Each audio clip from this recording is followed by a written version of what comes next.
Halo semua, nama aku Daniel dan di video kali ini aku ingin membahas tentang apa yang bakal aku lakukan kalau misalnya gajiku di angka UMR ya teman. Atau di video ini bisa dibilang apa yang perlu kamu lakukan kalau misalnya kamu memiliki gaji UMR. Jadi bagaimana cara mengelola uangnya, apa yang harus dilakukan, bagaimana tips and triknya. Kamu bisa nonton video ini dari awal sampai akhir supaya kamu bisa mendapatkan sedikit insight yang barangkali bisa bermanfaat buat kamu ya teman. Nah aku pribadi saat aku memulai karir, aku sebenarnya nggak mulai dengan angka UMR. Aku pribadi waktu itu kalau nggak salah mulai sekitar angkanya belasan juta ya teman. Namun itu bukanlah karena aku hebat, bukan karena aku dapat posisi yang bagus, bukan karena kualifikasiku yang bagaimanapun. Sebenarnya pekerjaan tersebut adalah pekerjaan yang biasa aja. Namun kenapa aku bisa mendapatkan belasan juta? Jawabannya adalah karena waktu itu aku bekerjanya di luar negeri ya teman. Walaupun sampai sekarang emang masih bekerja di luar negeri juga. Jadi yang membuat aku mendapatkan belasan juta di awal karir itu sebenarnya adalah karena kebantu kurs saja. Karena aku dibayar menggunakan mata uang asing. Sehingga kalau dikonversiin ke Indonesia itu angkanya lumayan ya teman. Padahal kalau misalnya untuk standar di negara ini, menurut aku itu termasuk yang middle atau mungkin ke arah middle low ya man. Nah tapi kalau misal di luar negeri kamu juga perlu note pasti biaya hidup lebih tinggi ya man, apalagi kalau misalnya kamu nggak bisa ngirit. Nah jadi di video ini aku pengen bahas apa sih yang bakal aku lakukan, bagaimana strategiku dalam mengatur keuangan kalau misalnya aku bakal mulai lagi dari awal karir, terus konteksnya adalah aku memiliki gaji UMR atau upah minimum regional ya man. Nah mungkin pertama-tama kita samain dulu yang dimaksud UMP berapa, mungkin ini kamu bisa sesuaikan dengan angka dari kotamu masing-masing ya man. Tapi mungkin dalam konteks ini aku bakal pakai UMP dari yang paling sering dipakai yaitu DKI Jakarta, yaitu capital ya kan. Di sini kamu bisa lihat UMP-nya itu ada di angka udah kenaikan sebanyak 5,6% dari tahun sebelumnya. Yang ini udah tahun 2023. Angkanya ada di angka 4,9 juta. Ya mungkin kita ambil pukul rata-rata aja, mungkin kita dapat 5 juta ya kan. Katakan gaji kita 5 juta. Jadi tips ini akan membahas seputar kalau misalnya gajimu di angka sekitar 5 juta. Seperti yang kamu ketahui, Jakarta itu sekarang udah tergolong sangat mahal ya kan. Bahkan kalau misalnya bisa dibilang angka 5 juta itu bukan angka yang terlalu signifikan banget. Bahkan kalau misalnya kita nggak ngaturnya dengan baik, kita bisa dengan mudah menghabiskan uang 5 juta itu tanpa sisa dan bahkan masih kurang ya teman kalau misalnya kita spendingnya nggak dijaga. Apalagi belakangan inflasi ini semakin tinggi ya, dan juga Jakarta merupakan kota yang paling mahal di Indonesia. Aku pribadi mungkin kalau misalnya tinggal di Indonesia, mungkin aku bakal prefer untuk tinggal di kota yang lebih kecil dengan biaya hidup yang lebih rendah ya teman. Nah oke, sekarang kalau misalnya gaji kita 5 juta, apa yang harus kita lakukan? Yang pertama, kamu harus benar-benar mengetahui dulu berapa expense kamu secara keseluruhan ya teman. Jadi yang paling mudah adalah kamu harus list dulu semua pengeluaran-pengeluaran bulanan kamu. Kamu daftarin satu-satu. Kalau bisa kamu ambil catatan, kamu tulis di note kamu, atau misal kamu pakai Excel atau apapun itu. Pastinya harus di list ya teman. Jangan sampai kamu nggak list, jangan sampai hanya di pikiran, itu pasti nanti bakal mudah lupa. Dan bahkan mungkin ada pengeluaran-pengeluaran yang nggak terduga yang bahkan terlupakan. Kalau misal kamu udah list semuanya, kamu bakal bisa keep in track berapa aja angkanya ya teman. Pengeluarannya bisa apa? Pengeluarannya basically semua pengeluaran kamu. Contohnya seperti apa? Contohnya seperti rent, tempat kamu tinggal, kamu sewanya per bulan berapa. Kalau misal kamu nggak ngeluarin biaya rent, itu udah oke banget ya. Karena biasa rent itu biaya yang paling mahal. Aku pribadi juga dari expense-ku bisa dibilang rent ini salah satu yang paling besar ya kan. Yang kedua, kemudian makan. Kamu harus hitungin berapa biaya makan, terus juga biaya minuman, kemudian juga keperluan-keperluan bulanan kamu. Contohnya seperti apa? Seperti sabun, atau misalnya skincare, atau misalnya sikat gigi, atau misalnya odol, apapun itu yang sifatnya bisa dibilang wajib juga buat kamu keluarin. Kemudian kamu juga listin berapa biaya listrik, air, kemudian gas, kemudian telepon di rumah kamu. Apakah kamu tinggal bersama orang tua atau misalnya kamu harus menanggung semua itu karena kamu tinggal sendiri. Nah itu kamu list semua, kemudian kamu juga list berapa biaya internet, biaya pulsa, kemudian biaya lain-lain yang misalnya nggak terduga. Katakan contoh kalau misalnya kamu tinggal di suatu perumahan tersebut ada biaya keamanan atau biaya apa, iuran, setiap bulan kamu bayar 50.000, 100.000. Nah, itu semua kamu harus list juga. Bahkan kalau misal kamu ada asuransi atau apapun, kamu juga boleh list ya, kan? Dan yang terakhir, kamu juga boleh list berapa biaya yang kamu keluarkan buat entertainment. Nah, entertainment ini spektrumnya bisa luas banget ya, kan? Ada orang yang bisa boros banget di sini, ada orang yang bisa irit banget. Tapi kalau misalnya aku pribadi, kalau misalnya aku memiliki gaji yang masih setara dengan UMR, atau bisa dibilang upah minimum regional, aku pasti bakal nahan banget di bagian entertainment ini. Mungkin aku bakal bener-bener batasin, karena kalau misalnya aku di tahap seperti itu, aku pasti bakal fokus untuk menambah income dulu, baru nanti entertainmentnya belakangan ya teman. Kalau misalnya income-nya udah jauh lebih besar dari itu, baru boleh menikmati sedikit demi sedikit. Nah, setelah kamu lisin semua pengeluaran itu, kamu harus lihat berapa uang yang bisa kamu sisihkan setiap bulan ya teman. Berarti kamu benar-benar lihat cash flow-nya. Sebisa mungkin kamu tekan semua pengeluaran yang kamu nggak butuh, karena kamu harus ingat bahwa upah minimum regional itu masih angkanya tergolong bukan angka yang besar, apalagi untuk di kota besar seperti Jakarta ya teman. Maka dari itu, satu hal yang perlu kamu lakukan adalah kamu lihat mana yang bisa kamu tekan pengeluarannya. Kalau misal kamu bisa lebih irit dengan memotong biaya pengeluaran untuk makan, katakan kamu masak di rumah sendiri, atau misal kamu ikut catering bulanan yang harga lebih murah, atau apapun itu, gimana pun caranya, atau mungkin kamu berlangganan aplikasi apa yang bisa dapat diskon, atau contoh, kalau misal kamu bisa memotong pengeluaran di rent, katakan kamu tinggal bersama orang tua kamu sehingga kamu nggak perlu bayar rent lagi, atau contoh kamu bisa menyewa kamar yang lebih kecil supaya biaya rentnya lebih murah. Apapun itu, semua yang bisa kamu tekan, kamu usahakan untuk tekan dulu, karena kamu perlu ingat bahwa UMR itu bukan angka yang besar ya teman. Nah, kemudian seperti yang tadi aku bilang, entertainment kalau bisa ditahan dulu. Nah, nanti setelah kamu benar-benar tahan, setelah kamu memotong semua pengeluaran-pengeluaran yang nggak perlu, kamu lihat berapa uang yang tersisa atau cash flow setiap bulan kamu ya teman. Jadi kamu benar-benar mematok berapa pengeluaran kamu. Setelah itu, yang perlu kamu lakukan adalah kamu bakal perlu untuk menentukan manajemen pengelolaan keuangan yang kamu gunakan ya. Nah, kalau aku pribadi, per saat ini video ini dibuat, aku memiliki strategi seperti yang aku lakukan dari beberapa tahun lalu, yaitu aku selalu menginvestasikan 80% dari penghasilanku. Nah, tapi kalau misalnya konteksnya di sini gajiku ada 5 juta, kan nggak mungkin juga aku investasi 80% dari penghasilan. Itu sama aja dengan aku investasi 4 juta, 1 jutanya buat hidup. Dan 1 juta buat hidup di Jakarta itu bukan angka yang masuk akal ya kan. Kalau misalnya di kota yang lebih kecil masih wajar, tapi itu pun kurasa juga nggak cukup ya kan. Katakan di Jogja aja kita cek. Jogja mungkin kota yang paling murah, kalau misal kita cek nih, ini UMR-nya masih 1,98 juta ya kan. Jadi kalau misal kamu dengan 1 juta, mungkin kurasa masih susah juga ya, masih ngap-ngapan juga untuk hidup di daerah Yogyakarta ya kan. Maka dari itu, nggak mungkin juga untuk investasi 80% penghasilan. Jadi seperti yang tadi aku bilang, kamu tekan aja dulu, seberapapun yang kamu bisa sisihkan, sisihkan dulu. Nah, setelah kamu tahu berapa angkanya, apa yang kamu perlu lakukan? Langkah pertama, ini yang paling penting dari semuanya, yaitu kamu harus bisa membentuk yang namanya dana darurat atau emergency fund. Kalau kamu udah ikutin video-video sebelumnya, aku udah sering banget bilang ya kan, sebelum kamu mulai investasi, sebelum mau ngapa-ngapain, pastikan dana darurat tercover dulu, emergency fund-nya udah punya dulu, baru kamu investasi menggunakan uang dingin, itu bakal jauh lebih baik ya kan. Nah, dana darurat itu simpelnya adalah dana yang kita siapkan kalau sewaktu-waktu kita butuh dana. Dan jumlahnya berapa? Jumlahnya mungkin boleh 3 kali, atau 6 kali, atau 9 kali, atau kalau kamu punya banyak tanggungan, boleh 12 kali pengeluaran bulanan kamu. Tapi kalau misalnya di case ini, biasanya kamu baru mulai karir, mungkin gajinya 5 juta, tapi kebanyakan kamu hanya menanggung dirimu sendiri. Ya udah, sebaiknya mungkin kamu boleh siapkan 3 bulan pengeluaran dulu. Oke, kita pakai angka aja ya. Katakan tadi kita pendapatan kita yaitu 5 juta dari gaji tempat kita bekerja. Katakan kita udah irit-irit, kita udah lakukan step 1 tadi, kita udah buang semua pengeluaran yang nggak kita butuhkan. Kemudian pengeluaran bulanan adalah 3,5 juta. Berarti setiap bulan kan kamu tersisa dengan 1,5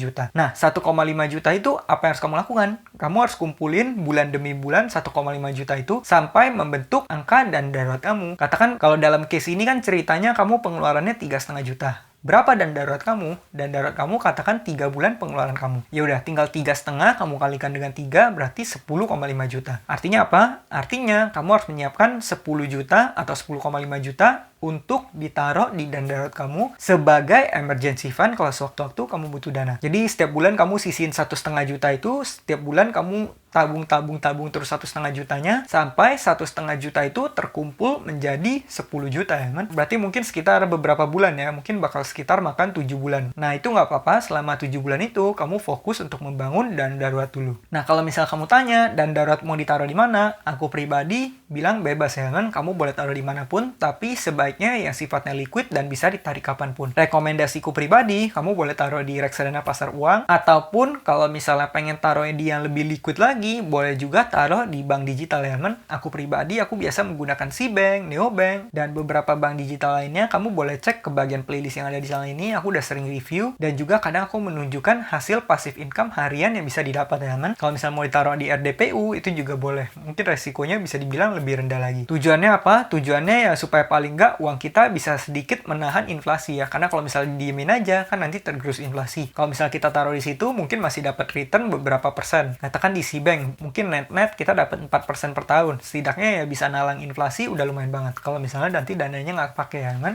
Nah, setelah beres kamu membentuk dana darurat, apa step yang bakal aku lakukan? Di kondisi ini kan nanti kamu udah memiliki cash flow masuk 1,5 juta yang sama dengan itu uang nganggur. Karena tadi dana darurat udah kebentuk, terus akhirnya 1,5 juta setiap bulannya itu kamu kumpulkan, dan 1,5 jutanya itu bisa kamu gunakan untuk apapun. Nah, step berikutnya, apakah 1,5 juta setiap bulannya ini akan aku gunakan buat investasi? Jawabannya adalah belum ya teman. Karena kenapa? Karena kalau misalnya kita 1,5 juta kita investasikan katakan ke reksadana, atau misalnya kita ke P2P lending, atau masukkan ke instrumen saham, atau apapun, katakan kita 1,5 juta kita kumpulin setahun, 12 bulan. Itu hanya terkumpul belasan juta ya kan? Katakan contoh 1,5 kali 12 cuma 18 juta. Nah, kalau misalnya 18 juta itu kita dapat return 10% dari investasi, itu hanya 1,8 juta. Apakah worth it? Menurut aku, belum terlalu worth it ya teman. Jadi, apa yang bisa kamu lakukan? Yang bisa kamu lakukan adalah yang udah sering aku bilang ya teman. Setiap di akhir video, aku selalu bilang satu kalimat ini.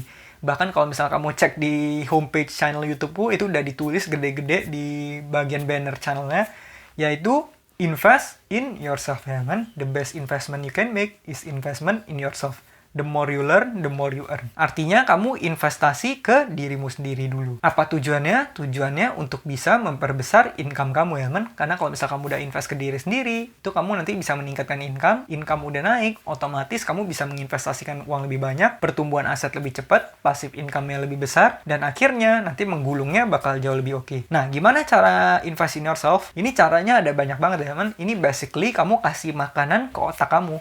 Entah kamu kasih ilmu, kamu kasih skill, kamu kasih pengetahuan, atau apapun itu yang bisa menambah kapasitas otak kamu ya kan. Nah, kamu mau pelajari di mana? Bisa di, misalnya kamu belajar di Udemy, atau misalnya di Skillshare. Kamu tahu kan, kalau misal kamu ke Skillshare, kamu bisa belajar banyak skill. Kamu tinggal ikut subscription bulanan, kamu bisa pelajari banyak skill. Atau misal kamu pengen ikut kelas berbayar, itu juga boleh. Pengen misalnya ikut workshop, itu juga boleh. Atau misalnya kamu ambil sertifikasi, atau misalnya yang sering banget aku bahas, yaitu buku, dimana aku pernah bahas di video sebelumnya, aku beli buku harganya 68.000 sekian, tepatnya dibeliin orang tua. Nah, buku itu udah membantu aku mencetak aset sampai ratusan juta ya man, dan bahkan mungkin di kedepannya akan membantuku mencetak lebih banyak lagi. Kemudian kamu juga boleh ikut training, ikut seminar, ikut workshop, apapun itu. Misal kamu ambil kursus yang mengajarkan kamu skill tertentu, nah itu boleh kamu lakukan. Pakai uangnya dari mana? Kamu boleh gunakan yang tadi kamu kumpulkan setiap bulan itu ya. Cash flow masuk setiap bulan 1,5 juta itu boleh kamu gunakan untuk investasi ke dirimu sendiri. Kalau misalnya aku pribadi, kalau aku mendapatkan gaji 5 juta seperti pada case ini, aku mendapatkan gaji UMR, aku mungkin bakal ambil kursus yang bisa meningkatkan bayaranku. Contoh kalau misalnya di suatu perusahaan aku hanya sebagai seorang staff biasa yang nggak punya hard skill yang spesifik banget, ya mungkin aku bakal ambil kursus. Contohnya aku ambil kursus, katakan kursus fotografi, atau misalnya kursus yang paling sering dipakai, misalnya desain, atau juga aku ambil kursus coding. Kalau misalnya IT kan di masa depan prospeknya bakal cerah banget. Bahkan di negara tempat aku bekerja, kalau misalnya kamu lulusan IT, kamu bisa mendapatkan gaji luar biasa ya kan. Nah, kursus-kursus itu kan kamu akan mendapatkan skill. Dari skill itu, kamu gunakan untuk meningkatkan penghasilan kamu. Dengan kamu punya skill-skill itu, otomatis kamu juga bisa meningkatkan performa kamu di kerjaan. Skillnya bisa apapun itu ya kan. Entah kamu pelajari skill yang tadi, atau misal kamu pelajari skill komunikasi, kamu pelajari skill sales, skill apapun itu yang bisa meningkatkan penghasilan kamu. Kalau misalnya kamu penghasilan yang nggak naik, misalnya kamu udah meningkatkan skill, terus kamu udah performa lebih baik, tapi emang company-nya nggak bisa menaikkan gaji kamu, ya udah, apa yang bisa kamu lakukan? Kamu bisa menggunakan skill-skill yang kamu miliki tadi, kamu pakai untuk membangun side hustle di luar pekerjaan utama kamu. Contoh tadi katakan kamu punya skill coding atau punya skill desain, apa yang bisa kamu lakukan? Ya udah, kamu bisa langsung mendaftarkan skill kamu ke website-website. Kamu bisa jualin skill kamu di website-website untuk freelance.